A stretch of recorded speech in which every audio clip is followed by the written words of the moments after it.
Hello students, hope you all will be fine. Today in this video we are going to continue our chapter 13 magnetic effects of electric current. Previous videos में हम देख चुके हैं कि electricity जो है जब भी किसी कंडक्टर में फ्लो करती है it gives birth to the phenomena of magnetism. So easily we can say that electricity whenever flows through a conductor gives birth to magnetism. Since physics is always symmetrical, so we want to inquire here, is the vice versa possible or not? क्या magnetism electricity को birth दे सकता है कि नहीं? The answer is yes, and this was found by a practical physics scientist Michael Faraday. He was merely a worker in the book binding shop where he used to bind many books in a day. और वहाँ पे उसको जितनी भी science books थी उनको पढ़ने में बड़ी दिलचस्पी होती थी. Then there was another famous scientist जिसकी लेबोरेटरी में माइकल फैराडे को काम करने का मौका मिला. और after the Hans Christian Ørsted experiment which states that electricity can give birth to magnetism, he was very curious to know whether magnetism can produce electricity or not. So he conducted a series of experiments. The experiments with a single coil and the experiment with two coils. We are going to discuss that soon. और वहां से उन्होंने ये establish किया that yes, magnetism can produce electricity. And this phenomena in which magnetism can produce electricity is known as electromagnetic induction. So simply you can say that when electricity is produced with the phenomena of magnetism, it is known as electromagnetic induction. Experimental details में चलते हैं जो Michael Faraday ने किए थे. The first experiment is quite simple. इस experiment के अंदर क्या था कि अगर हम एक हॉलो पेपर ट्यूब ले लेते हैं, यहाँ पे कार्डबोर्ड ट्यूब ले लेते हैं, कोई भी हॉलो पाइप ले लेते हैं जो कि नॉन कंडक्टिंग हो, ठीक है, और नॉन मैग्नेटिक हो, इसके ऊपर कॉपर वायर की वाइंडिंग चढ़ा देते हैं. We know this as solenoid. और इसके साथ नीचे एक डिवाइस अटैच किया है मैंने. इसको मैग्नेटिक कंपास के साथ कंफ्यूज मत कर देना. यहाँ पे सिंपल मैंने इसका लिखा है G. This is nothing but galvanometer. Electricity chapter में हमने सिंबल्स जब पढ़े थे, वो स्टार्टेड दैट गैल्वेनोमीटर का जो सिंबल है वो G होता है. थोड़ा और बता दूं गैल्वेनोमीटर के बारे में. It is a device used to check the presence of current, small currents in a circuit. जैसे वो इलेक्ट्रिशियन के पास एक टेस्ट पिन होता है जिसमें बल्ब लगा होता है, वो चेक करता है कि किसी पर्टिकुलर वायर में करंट है कि नहीं. तो लैब में जो स्मॉल करंट्स हैं उनको चेक करने के लिए हम एक इंस्ट्रूमेंट यूज करते हैं, गैल्वेनोमीटर. गैल्वेनोमीटर की जो नीडल है वो ऑर्डिनरी कंडीशन में मिडल पे होती है, जीरो पे. और जब भी उसमें कोई करंट पास करेगा तो ये नीडल ईदर टू लेफ्ट और टू राइट की तरफ जाती है depending on the direction of current, right. तो यहां पे मैं करंट को ही चेक करना चाहता हूं कि वो पैदा हो रहा है कि नहीं. तो मैंने यहां पे सर्किट के साथ क्या अटैच कर दिया, galvanometer. Now I took a bar magnet, particularly north pole of the bar magnet. South pole से भी करेंगे बाद में. इस नॉर्थ पोल को मैं क्या करता हूं, मूव करवाता हूं किस तरफ, towards the coil. What do I see, as I started moving the magnet towards the coil, the galvanometer gives a sudden deflection. galvanometer यहां पे फटाफट से डिफ्लेक्शन देता है, राइट. और जैसे ही मैं इसको वापस पीछे की तरफ खींचता हूं, galvanometer अगेन डिफ्लेक्शन देता है बट इन अपोजिट डायरेक्शन. ध्यान से समझना, जब नॉर्थ पोल को अंदर लेके जा रहा था गैल्वेनोमीटर, टूवर्ड्स द कॉइल लेके जा रहा था, गैल्वेनोमीटर ने डिफ्लेक्शन दिया. सपोज कर लो कि इस तरफ को दिया. लेट्स से ये नीडल किस तरफ को हो गई, इस तरफ को हो गई. हम सपोज कर रहे हैं खाली इसको, हमें नहीं पता, ठीक है. इस तरफ चलेगी पर एक तरफ तो जाएगी पक्का, इधर दिस साइड और टू दैट साइड. हमने इस साइड सपोज कर लिया. अभी जब मैग्नेट को बाहर की तरफ उससे अवे पुश किया तो यही जो नीडल थी अब ये इस तरफ हो गई. तो पहली बात तो ये पता चलती है कि नीडल का डिफ्लेक्ट होना इस बात को इंश्योर करता है कि जब मैं मैग्नेट मूव करवा रहा था इस सर्किट के अंदर, इस कॉइल के अंदर कोई करंट पैदा हुआ था जो कि इस गैल्वेनोमीटर ने डिटेक्ट कर लिया। अच्छा, अब क्या करता हूं कि मैग्नेट को स्टेशनरी कर लेता हूं, रोक लेता हूं, यहां पे आके रेस्ट पे कर लेता हूं। तब मैं क्या देखता हूं कि मैं चाहे जितनी देर मर्जी मैग्नेट को यहां पे स्टेशनरी रखूं, गैल्वेनोमीटर की जो नीडल है वो जीरो पे ही रहती है। What does that mean? That means कोई करंट प्रोड्यूस नहीं हो रहा है, राइट? तो पहली बात यहां से क्लियर हो जाती है कि मैग्नेट का रिलेटिव मोशन ही करंट पैदा करेगा। क्या मैग्नेट का, अगर मैं मैग्नेट को स्टेशनरी करके कॉइल को मूव करवाऊं तब भी सेम फिनोमेना होता है। अच्छा, नॉर्थ पोल की बजाय यही एक्सपेरिमेंट अगर मैं साउथ पोल के साथ करूं तो क्या होगा? अगेन डिफ्लेक्शन आएगी जब मैग्नेट को पास लेके जाऊंगा या दूर लेके जाऊंगा, बट पिछले बार से अपोजिट सेंस में। मतलब अगर नॉर्थ पोल को करीब लाने से नीडल इधर जा रही थी टू दिस साइड, तो साउथ पोल को करीब लाने से नीडल उस तरफ जाएगी। Merely the change of direction, nothing else. ठीक है, तो यहां से तीन बातें क्लियर हो जाती हैं। सबसे पहली बात, अगर मैग्नेट जो है वो मूव करेगी टूवर्ड्स द कॉइल और अवे फ्रॉम द कॉइल, या कॉइल मूव करेगी टूवर्ड्स द मैग्नेट और अवे फ्रॉम द मैग्नेट, एक करंट प्रोड्यूस होने वाला है, राइट? दूसरी बात, अगर मैग्नेट को स्टेशनरी रखते हैं तो कोई करंट प्रोड्यूस नहीं होता है। तीसरी और इंपॉर्टेंट बात, जितनी तेजी से मैग्नेट मूव करवाऊंगा, जितनी स्पीड मैग्नेट मूव करवाने की होगी, उतनी ही क्विक यहां पे डिफ्लेक्शन मिलेगी, मतलब उतना ही ज्यादा करंट प्रोड्यूस होगा। सीधी सी बात है, ठीक है? दूसरे एक्सपेरिमेंट पे आ जाते हैं, थोड़ा सा इससे डिफरेंट है। ये जो पोर्शन है, this portion has been kept same as coil 2।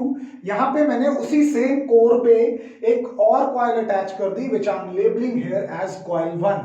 तो कॉइल 1 में सिंपली ज्यादा टर्न्स हैं थोड़ी सी। यहां पे मैंने इसके साथ एक बैटरी अटैच कर दी है और साथ में एक टैप की अटैच कर दी है।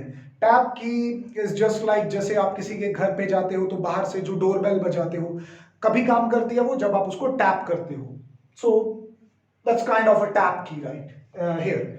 तो हम यहाँ पे क्या करने वाले हैं, अभी यहाँ पे मैग्नेट को रिप्लेस कर दिया कॉइल 1 के साथ। मैं क्या करता हूं, टैप की को प्रेस करता हूं, सर्किट कंप्लीट होगा, इसमें करंट जाएगा इस कॉइल के अंदर। और हमने पढ़ा है कि जब भी किसी सोलेनॉइड के अंदर करंट फ्लो करता है तो वो क्या प्रोड्यूस करती है? Magnetic field. तो यहां पे ये कॉइल मैग्नेट जैसा ही काम कर रही है। और वैसे भी हम पढ़ चुके हैं कि एक सोलेनॉइड का मैग्नेटिक फील्ड बार मैग्नेट के जैसा होता है। तो मैं जैसे ही की टैप करता हूं यहां पे, आई सी अ सडन डिफ्लेक्शन।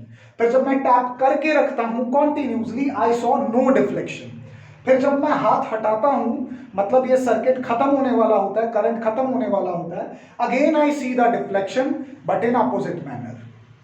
आराम से समझते हैं, की टैप की, गैल्वेनोमीटर डिफ्लेक्ट करेगा, सपोज कर लो किस तरफ करेगा, सपोज कर लो इस तरफ करेगा, that side, middle say that side करेगा डिफ्लेक्ट। अभी की दबा के रखते हैं तो डिफ्लेक्ट करने के बाद एकदम से वापस जीरो पे आ जाएगा। एक बार डिफ्लेक्ट करके दबा के रखता हूं तो जीरो पे ही रहता है। फिर जब इसको की को छोड़ देता हूं तो नीडल अगेन डिफ्लेक्ट करती है, किस तरफ? In opposite manner. क्या पता क्या चल रहा है यहां से? यहां से ये पता चल रहा है कि पहली बात तो जो काम यहां पे ये मैग्नेट कर रही थी, दिस बार मैग्नेट, वही काम यहां पे कॉइल 1 कर रही है। एक्चुअली बार मैग्नेट और कॉइल 1 दोनों क्या कर रहे थे? मैग्नेटिक फील्ड प्रोड्यूस कर रहे थे। और मैग्नेटिक फील्ड की इमेजिनेशन हम कैसे करते हैं? In form of magnetic field lines. तो हम कह सकते हैं कि मैग्नेट और coil 1 magnetic field lines produce कर रहे थे। वो मैग्नेटिक फील्ड लाइंस जब इस कॉइल के साथ या यहां पे इस कॉइल के साथ इंटरैक्ट कर रही थी तो उस कॉइल में एक पोटेंशियल पैदा कर रही थी, वो एक वोल्टेज पैदा कर रही थी। और चैप्टर इलेक्ट्रिसिटी से हमने सीखा है कि जब भी किसी कंडक्टर के अक्रॉस पोटेंशियल डिफरेंस होगा, उस कंडक्टर में क्या फ्लो करने लगेगा? करंट फ्लो करने लगेगा। That current here in this case is known as induced current.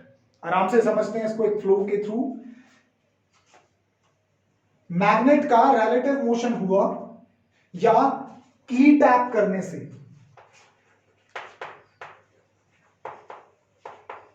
Relative motion की वजह से। रिलेटिव का मतलब है कि या तो इसको रेस्ट पे रखो, इसके विद रिस्पेक्ट टू इसको मूव करवाओ, या इसको रेस्ट पे रखो, इसके विद रिस्पेक्ट टू इसको मूव करवाओ। विद रिस्पेक्ट टू के लिए रिलेटिव आया है, या तो रिलेटिव मोशन होगा या की टैप होगा। दोनों ही काम करने से एक चीज होगी, क्या? जो मैग्नेटिक फील्ड है वो क्या करेगा? चेंज करेगा। This word is important, this word is very important here, changing. Magnetic field change करने से कॉइल के अंदर इंड्यूस्ड वोल्टेज पैदा होगी, ठीक है। इस इंड्यूस्ड वोल्टेज की वजह से कॉइल के अंदर एक इंड्यूस्ड करंट पैदा होगा। The word induced only means, यहां पे हमने ये जो वोल्टेज या करंट पैदा किए हैं ये मैग्नेटिज्म की हेल्प से किए हैं। वो मैग्नेटिज्म या तो मैग्नेट ने दिया या यहां पे इस कॉइल 1 ने, इस सोलेनॉइड ने दिया। So the phenomena is quite simple. और मैग्नेटिक फील्ड को चेंज करके इंड्यूस्ड करंट पैदा करने की प्रोसेस को, फिनोमेना को इलेक्ट्रोमैग्नेटिक इंडक्शन कहा जाता है। This was found by Michael Faraday. अब ये जो इंड्यूस्ड करंट है इसकी डायरेक्शन पता लगानी यहां पे बहुत इंपॉर्टेंट है, क्योंकि हमने देखा कि अगर मोशन की डायरेक्शन बदलती है तो करंट की डायरेक्शन भी बदलती है, ठीक है। या मैग्नेट की डायरेक्शन बदलती है, यहां पे मोशन की साउथ नॉर्थ या करीब आना या दूर जाना, तो इसकी वजह से करंट की डायरेक्शन चेंज होती है। तो करंट को हम यहां पे फाइंड आउट कर सकते हैं with one very simple rule known as Fleming's right hand rule. Fleming's right hand rule की डेफिनेशन और इसकी इंटरप्रिटेशन लगभग फ्लेमिंग लेफ्ट हैंड रूल जैसी है, जैसा हमने प्रीवियस वीडियो में सीखा था। बट यहां पे फर्क पहला तो ये है कि वहां पे लेफ्ट हैंड यूज करते थे और यहां पे राइट हैंड यूज करेंगे। दूसरा यहां पे डिफरेंस ये है कि अगेन यहां पे जो पता चलता था वो मोशन के बारे में पता चलता था by the direction of thumb. यहां पे ये जो मिडल फिंगर है इसकी हेल्प से करंट की डायरेक्शन पता चलेगी, तो इसलिए इसको मोटर रूल भी कहते थे। अच्छा, इस इलेक्ट्रोमैग्नेटिक इंडक्शन फिनोमेना का यूज हम करते हैं जनरेटर की डेवलपमेंट में। जनरेटर क्या होता है? जनरेटर एक ऐसा इंस्ट्रूमेंट है, एक ऐसा डिवाइस है जो इलेक्ट्रिसिटी प्रोड्यूस करके देता है। अक्सर हम घरों में यूज करते हैं जब इलेक्ट्रिसिटी चले जाए। आपने कई शॉप्स के बाहर रेड कलर के एक बॉक्सेस देखे होंगे, those are also generators but are of a different type, ठीक है। तो इलेक्ट्रोमैग्नेटिक इंडक्शन फिनोमेना की जो प्रैक्टिकल एप्लीकेशन है वो जनरेटर है, electric generator.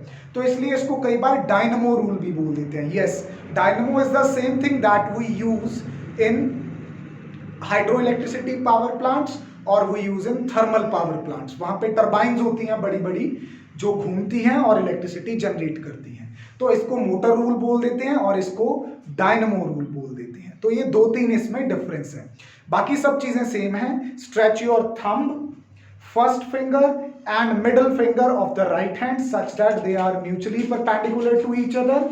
If the thumb represents the direction of motion, the first finger represents the direction of magnetic field, the middle finger gives the direction of induced current. So this is quite similar with the Fleming's left hand rule but with a few exceptions जो कि हमने यहाँ पे explain कर दी है। तो इसके आगे हम इलेक्ट्रिक जनरेटर के बारे में पढ़ेंगे और उसकी मैं दोनों आपको टाइप समझाऊंगा क्या है, ठीक है। Stay connected. तो अगला डिवाइस हम जो पढ़ने जा रहे हैं that is electric generator. Electric generator basically एक ऐसा डिवाइस है which converts mechanical energy into electrical energy. क्या होता है इसमें कि जो जनरेटर है वो आगे एक छोटे से डीजल इंजन के साथ जुड़ा होता है। हम उसमें डीजल डालते हैं, वो इंजन रोटेट होना शुरू होता है और वो किसको रोटेट करवाता है? जनरेटर को। तो जनरेटर को इनपुट क्या मिल रही है? मैकेनिकल एनर्जी की, मशीन की एनर्जी मिल रही है उसे, और उससे आउटपुट क्या ले रहे हैं हम? इलेक्ट्रिक एनर्जी की, जिससे हम अपने घर, ऑफिस, फैक्ट्रीज, यहाँ सब पे इलेक्ट्रिसिटी यूज करते हैं उसकी। अच्छा, फिर आगे पूछ सकते हैं कि इसका प्रिंसिपल क्या है? प्रिंसिपल बताया था मैंने क्या होता है PLE वाला सिद्धांत या वो फैक्ट जिसके ऊपर कोई मशीन बेस्ड होती है। तो यहाँ पे इलेक्ट्रिक जनरेटर का जो प्रिंसिपल है वो है इलेक्ट्रोमैग्नेटिक इंडक्शन, जो कि हमने अभी डिस्कस किया है कि जैसे ही किसी कॉइल के साथ लिंक्ड मैग्नेटिक फील्ड में चेंज आएगा तो उस कॉइल के अंदर क्या पैदा हो जाएगा, करंट पैदा हो जाएगा। उस करंट की डायरेक्शन हम किससे बताएंगे, फ्लेमिंग्स राइट हैंड रूल से बताएंगे। तो यहां पे हम इसके अभी डिस्कस कर लेते हैं कंस्ट्रक्शन में पार्ट्स इसके जैसे इलेक्ट्रिक मोटर के पार्ट्स देखे थे कुछ कुछ वैसे ही हैं, छोटा सा एक चेंज है। अच्छा, NS यहाँ पे क्या है, फील्ड मैग्नेट्स हैं एज प्रीवियस, राइट। ये let me give it a name, I'll call it A, B, C, D.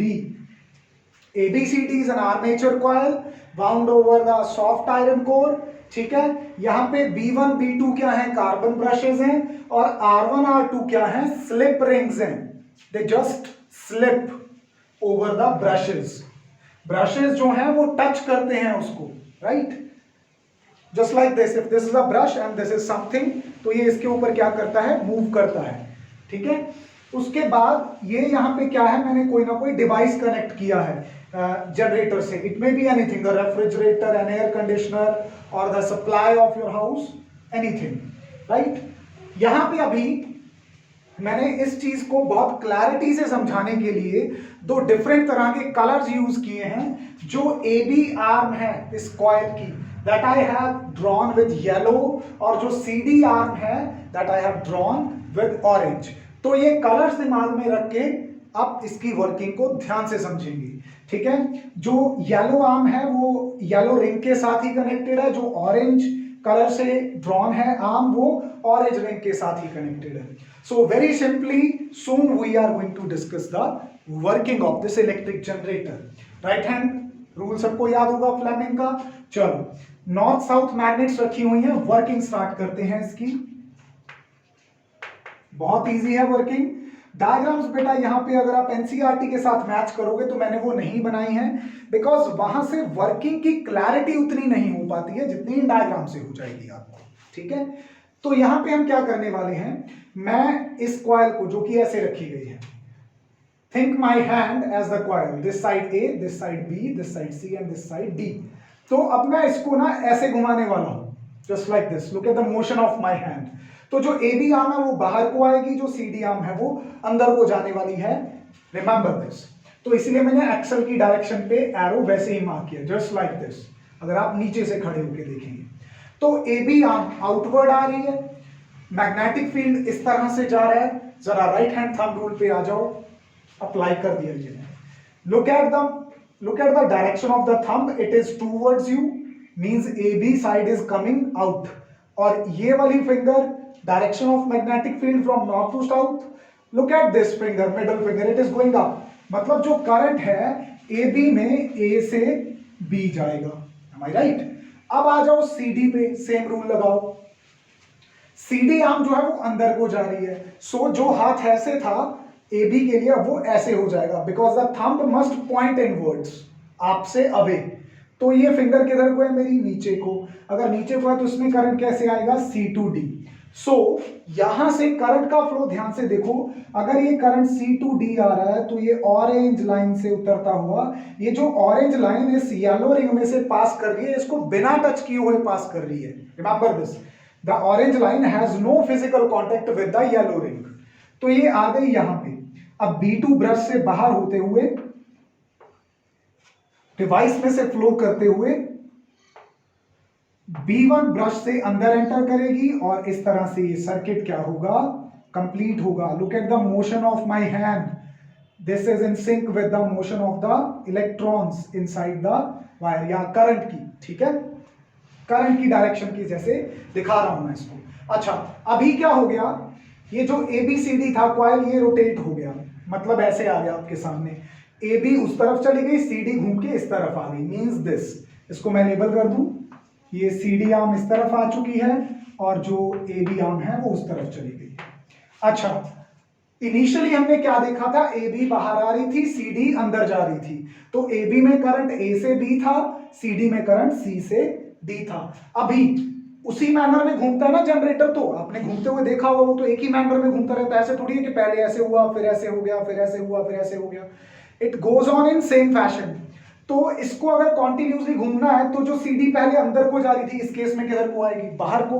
अगर ये बाहर को आएगी तो करंट इसमें पहले अगर C2D था, अब क्या हो जाएगा D2C, वही रूल से बाहर को आ रही है सीडी, फील्ड उधर को है, करंट ऊपर को। In the same manner it goes in A B, और उसमें कैसे जाएगा, क्योंकि ए बी पहले बाहर को आ रही थी, अभी ए बी को किधर को जाना है, अंदर को, टू कंटिन्यू द रोटेशन। अब इसमें करंट कैसे जाएगा, ऐसे। अब ए बी में जरा ये करंट देखो, नीचे उतरेगा येलो लाइन से, येलो रिंग में दौड़ेगा और ब्रश B1 से होता हुआ क्या आ जाएगा, बाहर आ जाएगा आउटपुट से, और ब्रश B2 के जरिए ये ऑरेंज रिंग में एंटर करके वापस C2D। So the motion of the current is like this.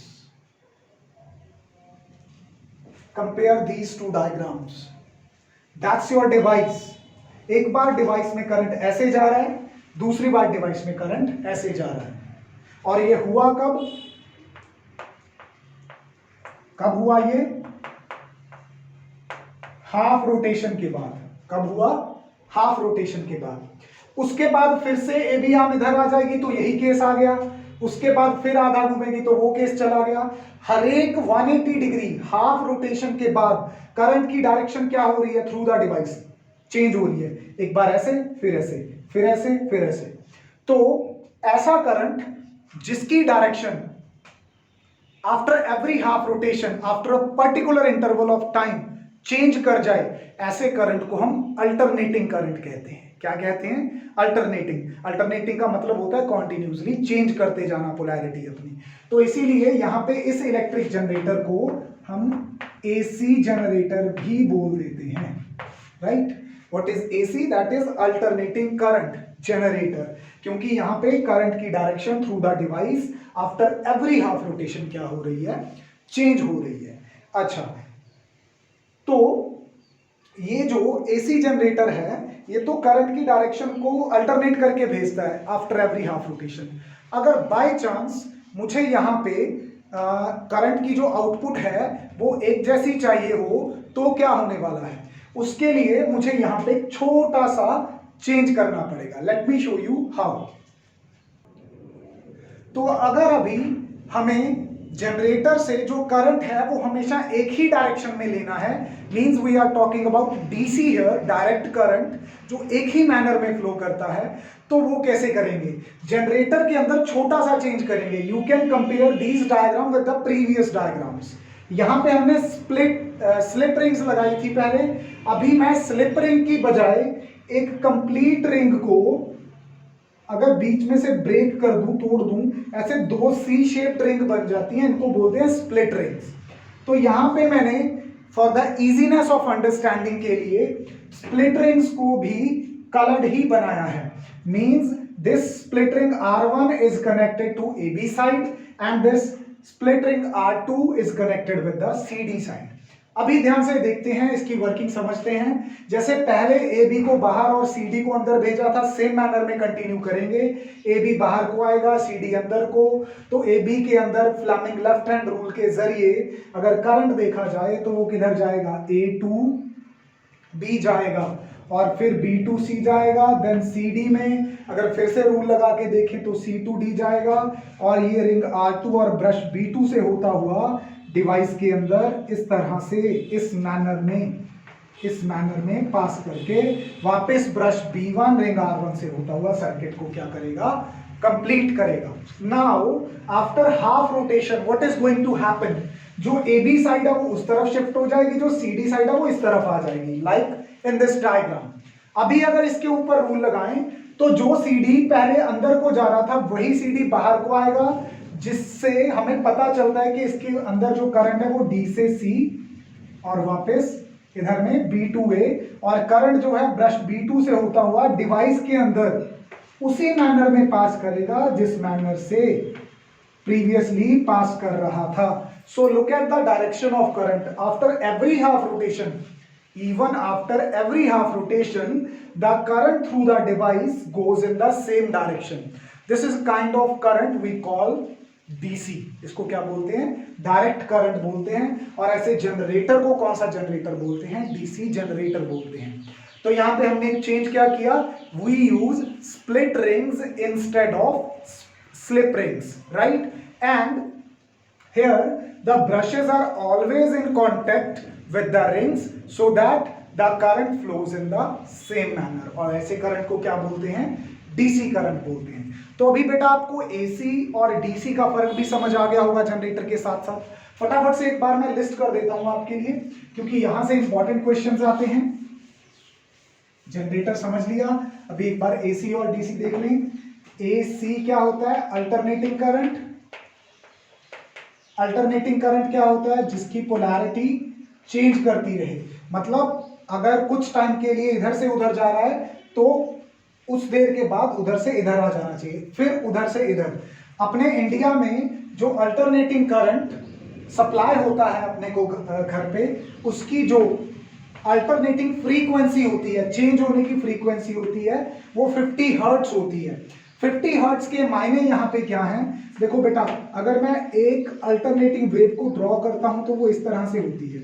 If I consider the upside portion as positive, तो डाउन साइड क्या हो गया? नेगेटिव. इसका मतलब एक कंप्लीट वेव में 2 बार पोलैरिटी चेंज हो रही है. तो 50 वेव्स में, 50 हर्ट्ज में कितनी बार पोलैरिटी चेंज होगी? 100 टाइम्स पोलैरिटी चेंज होगी. कितनी? 100 टाइम्स. यानी कि मैं ये कह सकता हूं कि अगर if I consider this terminal as positive and this terminal as negative, तो पॉजिटिव से करंट अगर नेगेटिव की तरफ जा रहा है तो आफ्टर 1/100 सेकेंड ये टर्मिनल पॉजिटिव हो जाएगा और ये टर्मिनल क्या हो जाएगा? नेगेटिव. फिर करंट इधर से इधर जाएगा. Then from this side, then from this side. तो इस तरह से एसी के अंदर आपके जो टर्मिनल्स होते हैं वो फिक्स नहीं रहते. They go on changing their identity. Positive becomes negative, negative becomes positive after every 1/100 second in case of India. If we talk about other countries like America, वहां पे ये फ्रीक्वेंसी 60 हर्ट्ज होती है, राइट? अच्छा, दूसरा आ जाता है डीसी. डीसी में जो पोलैरिटी है वो सेम रहती है. इसको डायरेक्ट करंट बोलते हैं. और इसको अगर हमें ड्रॉ करना हो ग्राफ पे तो हम सिंपली इसको इस मैनर से शो कर देते हैं, जिसमें इस तरफ तो टाइम होता है और इस तरफ क्या होता है? वोल्टेज और करंट, राइट? एक और फर्क है बेटा, ये जो एसी है मैंने आपको अभी बताया कि आपके घरों में ये सप्लाई होता है. करंट प्रोड्यूस कौन करते हैं? Power houses, power generation houses. तो why only AC, why not DC? AC को ही क्यों ट्रांसमिट किया जाता है? ये आप हायर क्लासेस में पढ़ोगे. अभी के लिए आप इतना समझ लो, अगर एग्जाम में क्वेश्चन आए कि जो अल्टरनेटिंग करंट होता है इसको दूर दूर तक ट्रांसमिट करने में जो नुकसान होता है, जो वेस्टेज ऑफ एनर्जी होता है इन फॉर्म ऑफ हीट, वो कम होता है. जबकि डीसी के साथ यही लॉस ऑफ एनर्जी ज्यादा होगा. तो अगर कोई आपसे पूछ ले कि लॉन्ग डिस्टेंस ट्रांसमिशन में एसी क्यों यूज करते हैं, you will simply state the reason, because we come across less energy losses in case of AC. That is why we use alternating current for long distance transmission. Well, that's all about today's lecture. Thank you. Stay tuned. अगले video में हम इससे अगले concepts को देखेंगे.